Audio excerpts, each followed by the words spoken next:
Alright, so WWDC is finally right around the corner.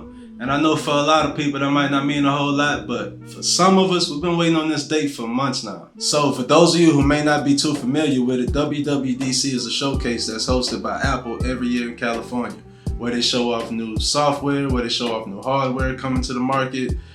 They kind of share some future plans for the company. If any of the rumors that have been floating around the internet lately have any weight to them, this could potentially be one of the biggest Apple showcases since they unveiled the iPhone way back in the day. So in this video, I want to dive into my top 3 most anticipated announcements for WWDC 2023. Let's get into it. Alright, so first up, we have a potential Apple Watch update. It was rumored a couple months ago that Apple was working on a complete user interface redo for the Apple Watch. The user interface for the Apple Watch has more or less stayed the same since it first released in 2015. So I recently purchased the Apple Watch Ultra, and I thought that the user face would be different from the regular Apple Watch, but I was wrong. I was surprised to find out that it was the exact same user face as every other Apple Watch that I've had in the past. I always wondered why Apple never updated the Apple Watch. I've never really been a fan of the bubbles. The whole bubble user face where you gotta slide them around, you know, that's difficult to do when you're kind of busy doing something, or if you're running or working out or something like that, you accidentally tap on the wrong bubble and open the wrong app, gotta close it back out. So I definitely think that it's time to update the Apple Watch user face. It's been the same for way too long. It feels outdated, and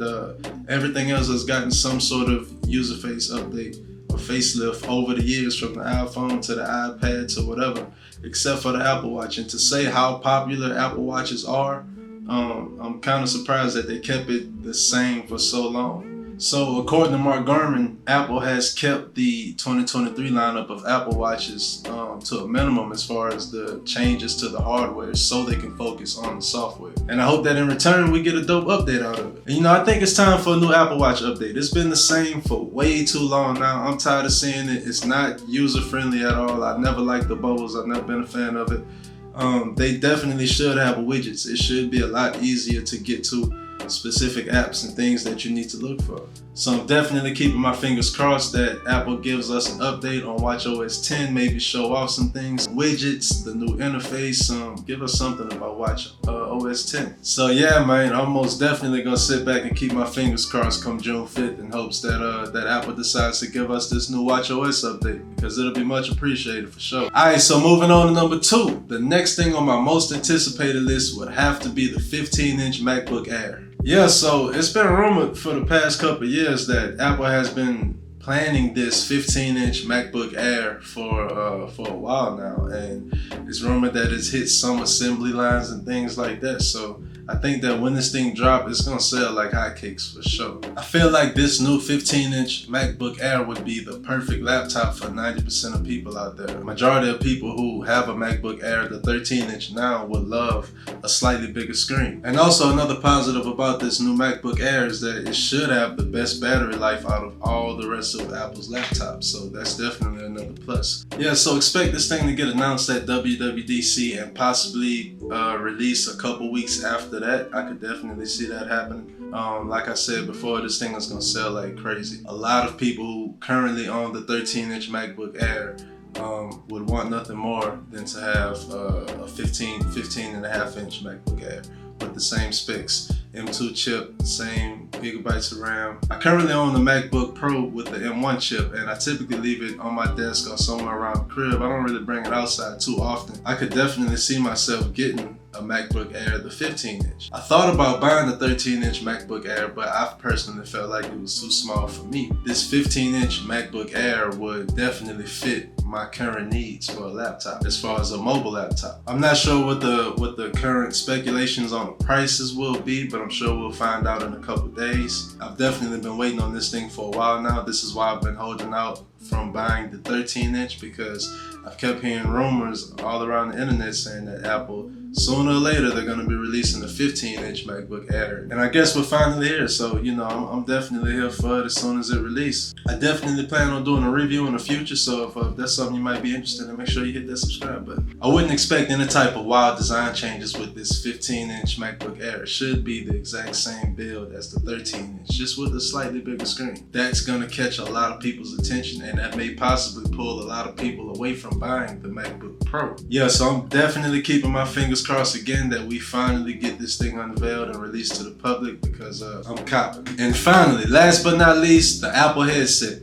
We've been waiting on this thing year after year after year after year after year, and it always get pushed back. But this time, 2023, June 5th, I think we may finally get this thing unveiled to the public. Another thing that makes me feel like we're finally gonna get this thing is that Apple has invited quite a few different VR and AR developers to this showcase. What other reason would Apple have to invite VR and AR developers if they don't plan on unveiling this VR headset? We're hearing about how they built this VR and AR UI system from the ground up specifically for this headset, how much resources they've poured into this thing. It's rumored that it's supposed to have two 4K displays, so an 8K display that insiders are claiming is unmatched by any other product on the market. My prediction is that the second this thing is unveiled and shown off, that this thing is going to break the internet. All of the leaks and rumors we've been getting from behind the scenes on how impressive it is, how realistic things look, Apple has spent a lot of time and resources on perfecting this thing to the best of their abilities right now. It's also rumored that this headset is going to have an external display that shows your eyes on the outside, like through the display.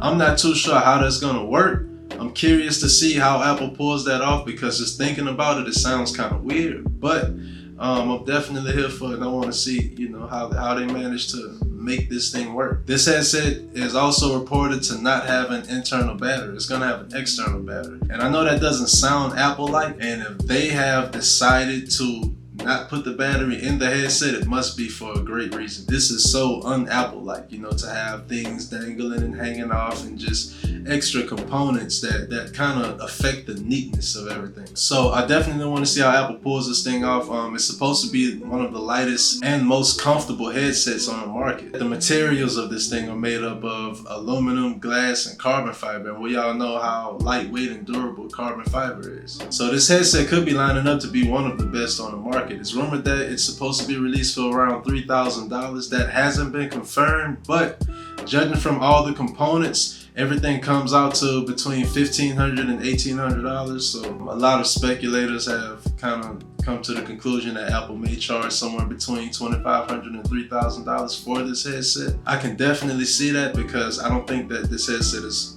actually meant for the average consumer. This is mostly a dev kit. If you have the extra ends and you're just interested, then dive into it. But I feel like the next year's model or the year after would be for the average consumer. 9 times out of 10, Apple has a plan to make this thing slimmer and slimmer and slimmer and more convenient and more appealing to the masses. According to all the leaks and things we've been hearing behind the scenes, Apple has a lot of amazing tech and demos to show off with this thing and really show what it can do. It's supposed to have 2 M1 chips. It has dual 4K OLED displays. This headset is reported to have 12 cameras. It's gonna have hand tracking, eye tracking. It's gonna be able to imitate your facial expressions and show it on the outside. There are FaceTime applications where you can see the person standing next to you and no longer just on a screen. 2 people can wear the headset and FaceTime each other and be as if they're standing right next to each other. So yeah, like I've been saying for a while now, I've always felt like if any company is gonna take this technology and push it to its limits and take it to the next level, it's probably gonna be Apple. All of the leaks and rumors suggest that Apple has something that's gonna blow everyone away, that they have just about perfected this technology to the best they can right now, or the best that anyone has thus far. This is the #1 thing that I'm most excited about. I've been waiting on this thing for years. I made a video on it a couple months back. I thought they were gonna show it back in March, and it actually came out that it got pushed back. I actually believe that this thing was supposed to drop in 2020, but then COVID happened, so VR kind of goes through these ups and downs, these waves. I feel like before COVID, VR was kind of stagnant, and then COVID hit and it spiked up a whole lot. People started going back outside again, and they kind of put the headsets down and forgot about them, and the hype train kind of died down a little bit. But I feel like after June 5th, this could be the beginning of that next big VR wave. It could sustain and stay, or it could die back down again. But yeah, man, that's all I got for y'all today. I will be doing a recap of WWDC on June 5th. So make sure you hit that subscribe button so you don't miss out on anything. Till next time, bro. Peace.